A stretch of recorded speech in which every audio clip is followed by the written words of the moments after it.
का ये वीडियो आप लोगों का विद्यालय पर आज हम पृष्ठीय ऊर्जा बताए हैं डेफिनेशन, तो उसमें डेराइव करना था तो हम कहे थे वीडियो बनाएंगे उसमें भेज देंगे। तो पृष्ठीय ऊर्जा का डेरिवेशन यहाँ पर आप लोगों को प्रोवाइड कराएंगे। बाकी कल विद्यालय पर आप लोगों से जानकारी लेकर फिर फर्स्ट पेपर यहाँ पर स्टार्ट करेंगे। तो आप लोग हेडिंग डाले होंगे द्रव के मुक्त पृष्ठ पर, द्रव का मुक्त पृष्ठ का विस्तार करने में किया गया कार्य, या द्रव के मुक्त पृष्ठ को विस्तार करने में कृत कार्य। तो उससे पहले आप लोग द्रव की पृष्ठीय ऊर्जा एक बार और सुन लें। द्रव के मुक्त पृष्ठ के प्रति एकांक क्षेत्रफल में संचित अतिरिक्त ऊर्जा को ही क्या कहते हैं? पृष्ठीय ऊर्जा कहते हैं। रफ निकाल लीजिए नोट्स और कंप्लीट करते चलिए जो है साथ ही साथ। तो जो बोल रहे हैं उसको लिखिए। अब ये जो दोबारा वो डिफिनीशन बोल दिए हैं, अब एक्स्ट्रा बोलने की आवश्यकता नहीं है, पीछे रिवाइज करके सुन लो क्या बोल रहे हैं। पृष्ठीय ऊर्जा अंतरा आणविक बल पढ़ाया आज। अंतरा आणविक बल क्या होता है? अंतरा आणविक बल हमने विद्यालय पर आज बताया ही है। पदार्थ के अणुओं के मध्य लगने वाले आकर्षण बल को ही अंतरा आणविक बल कहते हैं, इंटरमॉलिक्यूलर फोर्स कहते हैं, जिसको आप वांडर वाल्स बल भी कहते हैं। इसकी उत्पत्ति का कारण क्या है? वैद्युत क्षेत्र है। अंतरा आणविक बल कई प्रकार के होते हैं? दो प्रकार के होते हैं। सबसे पहले ससंजक बल और दूसरा होता है आसंजक बल। ससंजक बल को कहते हैं कोहेसिव फोर्स और आसंजक बल को कहते हैं एडहेसिव फोर्स। ससंजक बल का मतलब होता है एक ही प्रकार के पदार्थ के अणुओं के मध्य अंतरा आणविक बल आकर्षण बल को ही, लगने वाले अंतरा आणविक आकर्षण बल को ही क्या कहते हैं? ससंजक बल कहते हैं। और भिन्न भिन्न प्रकार के पदार्थों के बीच लगने वाले अंतरा आणविक आकर्षण बल को आसंजक बल कहते हैं। जैसे हमने एग्जाम्पल लिया था कलम और कागज का। फिर हेडिंग हमने डलवा दिया था द्रव की पृष्ठीय ऊर्जा। तो द्रव की पृष्ठीय ऊर्जा में आप लोग को बताया द्रव के मुक्त पृष्ठ पर प्रति एकांक क्षेत्रफल पर लगने वाले या संचित होने वाली अतिरिक्त ऊर्जा को ही क्या कहते हैं? द्रव की पृष्ठीय ऊर्जा कहते हैं। तो हेडिंग पड़ा है जो, उसको ध्यान से सुनिए। इसमें आपके पास एक लंबी सी तार है। ये लंबी सी तार है, इसका नाम है ए, बी, सी और डी। इस तार का नाम क्या है? ए, बी, सी और डी। समझते चलिए, एक लंबी सी तार है जिसका नाम है ए, बी, सी और डी। अब तार को आप मोड़ सकते, तार है इसको ऐंठ दो, तार है सीधा है दीवार पर लगा, उसको आप ऐंठ सकते हैं कि नहीं? तो मान लीजिए तार का आकार हमने ऐसा कुछ कर दिया, इस टाइप का तार कर दिया, और ए यहाँ आ गया, अब बी ए हो गया और सी ए हो गया और डी ए हो गया। तो अभी रचना भी लिखा रहे हैं। और इसमें एक अन्य तार लाइए पी क्यू, पी और क्यू। इस अन्य तार का एक सिरा पी इस भुजा, तार की भुजा ए बी पर है और बिंदु क्यू अगली भुजा सी डी पर है, जिसको आप बिना घर्षण के ऊपर नीचे खिसका सकते हैं। माने पी क्यू को आप टांग के ऊपर भी कर दें, पी क्यू को आप नीचे भी कर दें। बात समझ में? आप पी क्यू ऊपर नीचे हो सकता है, लेकिन ए बी सी डी सब क्या है? स्टेबल है। इसे को उठा के आप साबुन के घोल में डाल दीजिए। कहाँ डाल दीजिए? साबुन के घोल में। तो आपको पता है यदि आप साबुन के घोल में डालेंगे तो कुछ ना कुछ निशान बनेगा कि नहीं बनेगा? तो वही निशान बनाने में कितना कार्य करना पड़ता है। तो आप लोग पहले इस फिगर के बारे में लिख लीजिए। हम बोल रहे हैं, लिखिए, माना तार का एक मुड़ा हुआ, माना इतरवा ये हो, अब तार का एक मुड़ा हुआ आयताकार फ्रेम, आयताकार नहीं है, आयताकार frame A B C D लिखो, आयताकार frame A B C D है, जिस पर रखा हुआ, अब इधर देखो एक अन्य तार क्या है पी क्यू, जिस पर रखा हुआ एक अन्य तार पी क्यू, एक अन्य तार पी क्यू की विशेषता क्या है, भुजा ए बी व भुजा सी डी पर बिना घर्षण के खिसकाया जा सकता है। भुजा ए बी व भुजा सी डी पर स्वतंत्रता पूर्वक आगे पीछे बिना घर्षण के क्या किया जा सकता है, खिसकाया जा सकता है।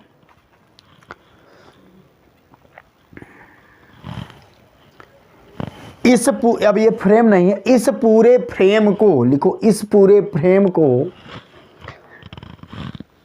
साबुन के घोल में डाल देने पर, इस पूरे फ्रेम को साबुन के घोल में डाल देने पर एक फिल्म बन जाता है। फिल्म माने पिक्चर, अरे कुछ बन जाता है, झिल्ली टाइप का आकृति, एक फिल्म बन जाता है। इस फिल्म के तार के आगे पीछे दो पृष्ठ होते हैं। इस फिल्म के तार के आगे पीछे कै फिल्म होते हैं, दो पृष्ठ होते हैं भाई, एक ठू अगवा है एक ठू पिछवा है।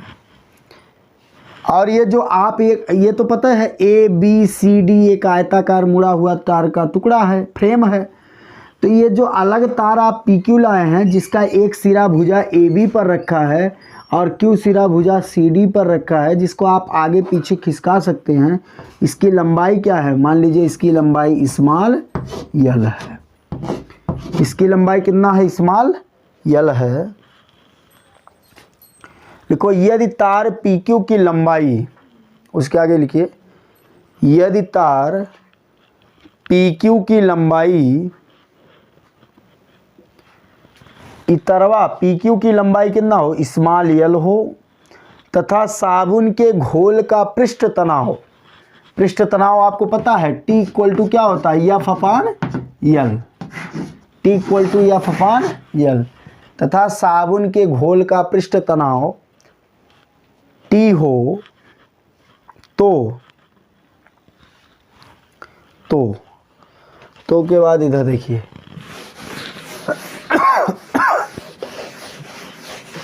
साबुन का पृष्ठ तनाव कितना है, टी है।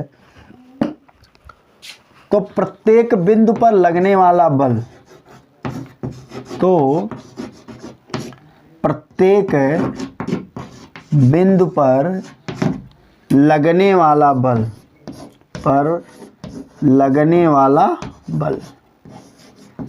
तो प्रत्येक बिंदु पर लगने वाला बल माने क्या, एफ।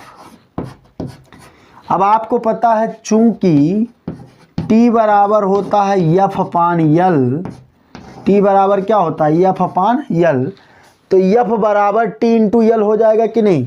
तो एफ बराबर हम क्या लिख सकते हैं, T इंटू यल।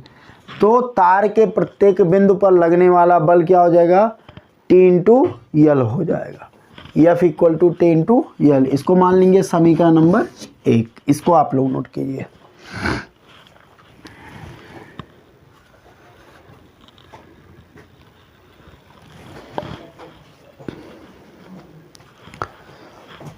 अब आप लोग सुनिए, लिखेंगे चूंकि तार के दो पृष्ठ हैं,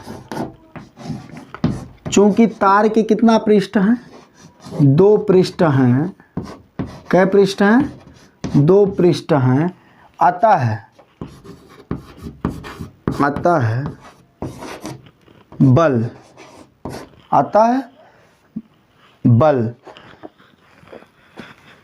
अतः बल, ध्यान से सुनिए, चूंकि तार पर दो पृष्ठ हैं, अतः लगने वाला बल, तो एक पृष्ठ पर लगने वाला बल T इंटू यल है, तो दूसरे पृष्ठ पर लगने वाला बल 2 इंटू T इंटू यल होगा कि नहीं होगा, जल्दी बताओ।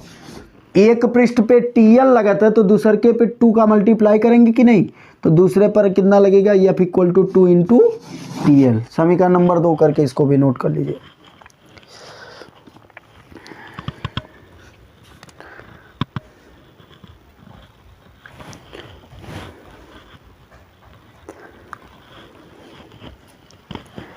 अब देखो यहाँ तक हो गया।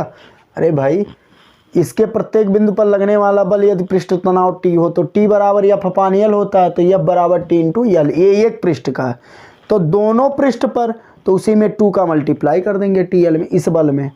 अब ध्यान से सुनिए, मान लीजिए इस पर हम एक अन्य बल एफ डैश लगाते हैं जो समान परिमाण का और इस बल एफ के बराबर हो। समान परिमाण माने बराबर का लिखो उसके नीचे, और उस पर बल लगा के इस पी क्यू तार को हम थोड़ा नीचे की तरफ खिसका देते हैं, इतना दूरी पी क्यू को हम टांग के कहाँ पहुँचा दें, यहाँ पहुँचा दें, और कितना खिसका दें, डेल्टा एक्स दूरी। लिखिए उसके नीचे, ये फिगर में देखिए पी क्यू को हम कौन सा बल, एफ डैश है, जो कि इस बल के परिमाण के क्या है, बराबर है। हम बार बार कर रहे हैं, ये जो एफ डैश बल लगा रहे हो इस बल एफ के क्या है, बराबर है। तो आप लोग लिखिए, यदि बल एफ के विपरीत दिशा में, पहले बल के रहल एफ, इस बल एफ के विपरीत दिशा में एक समान परिमाण का, देखो एक समान परिमाण का बल एफ डैश लगाकर, कौन बल लगाओ तो एफ डैश लगाकर, एक समान परिमाण का बल एफ डैश लगाकर तार पी क्यू को, यह तो तरवा हुआ पी क्यू को बाहर की ओर कितना विस्थापित कर दिया जाए, डेल्टा एक्स दूरी विस्थापित कर दिया जाए, डेल्टा एक्स दूरी विस्थापित कर दिया जाए, तब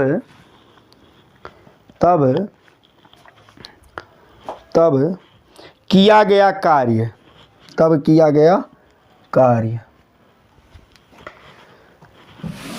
है फिगर बना लिए होंगे, तब किया गया कार्य। तो आपको पता है कार्य बराबर क्या होता है, बल गुणे विस्थापन। कार्य बराबर होता है बल गुणे विस्थापन। वीडियो को घुमा के देखेंगे समझ में आ जाएगा। कार्य मतलब W, कौन सा बल लग रहा है, इस बार एफ डैश बल लग रहा है। अब विस्थापन कितना बाहर की तरफ खिसक जाता है, डेल्टा एक्स खिसक जाता है। फिगर में देखिए, पीछे वीडियो करके देखेंगे, डेल्टा एक्स, या आप फिगर बना लिए तो उसमें दिख रहा होगा। चूंकि ये जो एफ डैश बल है ये समान परिमाण का बल है, मतलब एफ के बराबर ही है, तो समीकरण 2 से आप एफ बराबर 2 इंटू टी इंटू एल लिख सकते हैं कि नहीं। तो W बराबर हो जाएगा 2 into T into L into delta x. ये आप लिख सकते हैं कि नहीं लिख सकते हैं, 2 into T into delta x. ये आप लिख सकते हैं कि नहीं लिख सकते हैं। अच्छा एक बात बताइए, यहाँ पर यदि हम लिखना चाहें तो W बराबर T इंटू 2 का गुणा L में कर दें तो 2L हो जाएगा कि नहीं, इंटू डेल्टा एक्स। इस फॉर्मेट में भी तो लिख सकते हैं। कहने का मतलब यह है कि ये भी लंबाई है, ये भी लंबाई है, तो दो लंबाई का आपस में मल्टीप्लाई हो जाएगा, तो आप उसको क्षेत्रफल कह सकते हैं कि नहीं। लिखेंगे चूंकि 2L इंटू डेल्टा एक्स, ये भी लंबाई है और ये भी क्या है, लंबाई, तो इसको हम एरिया कह दें, क्षेत्रफल कह दें ए। लेकिन यहाँ डेल्टा है तो यहाँ भी क्या लगा देंगे, डेल्टा। नहीं समझ में आया। 2 का मल्टीप्लाई L में, 2L into delta x. L क्या है, लंबाई, डेल्टा एक्स भी लंबाई है, और दो दूरियों का आपस में गुणा हो जाता है, लंबाई गुणे लंबाई, उसी को क्या कहते हैं, क्षेत्रफल कहते हैं। यदि 3 लोगों का आपस में गुणा हो जाए तो उसको आयतन कहा जाता है। जैसे लंबाई लंबाई लंबाई 3 आ गए तो उसको आयतन कहेंगे, लंबाई लंबाई 2 आ गया तो क्षेत्रफल। तो 2L इंटू डेल्टा एक्स को हम क्षेत्रफल कहेंगे। क्षेत्रफल को क्या कहते हैं? एरिया। एरिया माने ए। अब प्रश्न कर रहेंगे डेल्टा क्यों? क्योंकि यहाँ एक्स के आगे क्या है? डेल्टा, इसीलिए डेल्टा एक्स के नाते यहाँ क्या हो गया? Delta A. तो हम क्या लिख सकते हैं? W बराबर टी इंटू, अब इतने की जगह पे आप क्या लिख सकते हैं? Delta A. तो आप पा गए कार्य बराबर टी इंटू डेल्टा ए। इसको आप लोग नोट कर लें। अब जैसे अब तुरंत मिटाने जा रहे हैं तो इसका मतलब तुरंत वीडियो को रोक के पहले नोट कर लेना चाहिए। तो हम मिटा रहे हैं इसको। अच्छा, यहाँ पर यदि आप लोग देखा है तो पृष्ठ तनाव को आप कार्य के पद में पा गए। पृष्ठ तनाव को आप किसके पद में पा गए? कार्य के पद में। इसको मान लीजिए समीकरण नंबर जो भी है, शायद तीसरा है, तो लिखेंगे समीकरण 3 से, समीकरण 3 से क्या लिखा है? समीकरण W equal to T into delta A. तो हम क्या निकालना चाहते हैं? टी। तो टी इंटू डेल्टा ए बराबर आप लिख सकते हैं W।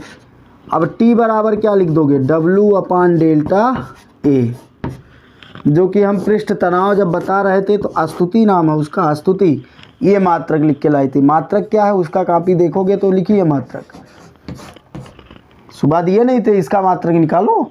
वहाँ पर आया था टी बराबर एफ अपान एल, तो एफ का मात्रक न्यूटन है और लंबाई का मात्रक मीटर है, तो वो इसका भी मात्रक लिख दी थी। अभी देखो क्या आएगा। अब कार्य का मात्रक क्या होता है? जूल होता है। और क्षेत्रफल का मात्रक क्या होता है? मीटर स्क्वायर होता है। तो आप एक नया मात्रक भी कार्य का पृष्ठ तनाव का पा गए, जूल प्रति मीटर स्क्वायर पा गए, जूल प्रति मीटर स्क्वायर। अच्छा, यदि आप एकांक क्षेत्रफल ले लें, यदि आप एकांक क्षेत्रफल ले लें, एकांक क्षेत्रफल माने एक, यदि आप ये पूरा नोट कर लीजिए, यदि आप एकांक क्षेत्रफल ले लें, एकांक, यदि हम एकांक क्षेत्रफल ले लें, मतलब एकांक माने एक, डेल्टा ए का वैल्यू 1 ले लें, तब समीकरण 3 से क्या हो जाएगा? समीकरण 3 से क्या हो जाएगा भाई? टी बराबर W अपान डेल्टा ए, यह तो समीकरण 3 है। तो टी बराबर W, डेल्टा ए का वैल्यू कितना आ गया? 1, तो टी बराबर कितना हो गया? W। एकांक क्षेत्रफल के लिए किया गया कार्य पृष्ठ तनाव के क्या होता है? बराबर होता है। तो एकांक क्षेत्रफल के लिए जहाँ पर क्षेत्रफल का वैल्यू 1 हो, किया गया कार्य पृष्ठ तनाव के क्या होता है? बराबर होता है। अब इसमें तो भरसक प्रयास किया गया है। कहने का मतलब ये है, समझने की कोशिश कीजिए। एक तार है ABCD, उसको हम मोड़ के आयताकार बना दे रहे हैं। कहने ये जंगले का फ्रेम है, मोड़ के लकड़ी होता है, फ्रेम बना दिया गया मोड़ ओड़ के, उसी को तो कहते हैं। अब उसमें एक अन्य तार PQ डालते हैं। P जो है AB सिरा पे है और Q जो है आप लोग देखेंगे तो CD सिरा पे है। उस तार की विशेषता ये है कि उसको ऊपर नीचे खिसकाया जा सकता है। उस तार की विशेषता ये है कि उसको ऊपर नीचे क्या किया जा सकता है? खिसकाया जा सकता है। फोन आ गया किसी का। उस तार की विशेषता ये है कि उसको ऊपर नीचे आप किसी प्रेशर के बिना उसको खिसका सकते हैं। क्या कर सकते हैं? खिसका सकते हैं बिना किसी घर्षण के। अब घर्षण बल क्या है पढ़ाए हैं, सहायता बल क्या है, सहायता गुणांक क्या है, और उस पर किया गया कार्य तो वहाँ पर लिखा है। यदि उसका पृष्ठ तनाव T हो तो हमको एक वो मिल गया, तब बल कितना होगा? T बराबर F अपान L, तो F बराबर T इंटू L। चूँकि 2 पृष्ठ है तो F बराबर 2 इंटू T इंटू L कर दिए। उसके बाद यहाँ पर देखेंगे 2 और L का मल्टीप्लाई करके 2L इंटू डेल्टा एक्स को हमने क्षेत्रफल कह दिया। तो डेल्टा एक्स था इसीलिए डेल्टा ए ले लिया। पूरा प्रक्रिया वही हो गया। यहाँ पर पृष्ठ तनाव को आप कार्य के पद में पा गए, तो आप एक और मात्रक पा गए, जूल प्रति मीटर स्क्वायर। यदि एकांक क्षेत्रफल ले लिया जाए, माने डेल्टा ए का वैल्यू 1 ले लिया जाए, तो पृष्ठ तनाव क्या हो जाएगा? कार्य के बराबर हो जाएगा। उसी को हम कहते हैं T equal to W। 20 minute पहुँच भी गया है, तो इतना एनर्जी भी नहीं है, तो थोड़ा थोड़ा करके अब इसमें हम फर्स्ट पेपर पढ़ाएंगे ताकि उधर फर्स्ट भी कंप्लीट हो, इधर सेकंड विद्यालय चल रहा है, कोई दिक्कत नहीं है। तो बंद किया जाता है। आज के लिए बस इतना ही। कल विद्यालय पर मिलते हैं विथ डंडा। कहने का मतलब ये है, कॉपी कंप्लीट करिए, कोई दिक्कत नहीं है। चलिए।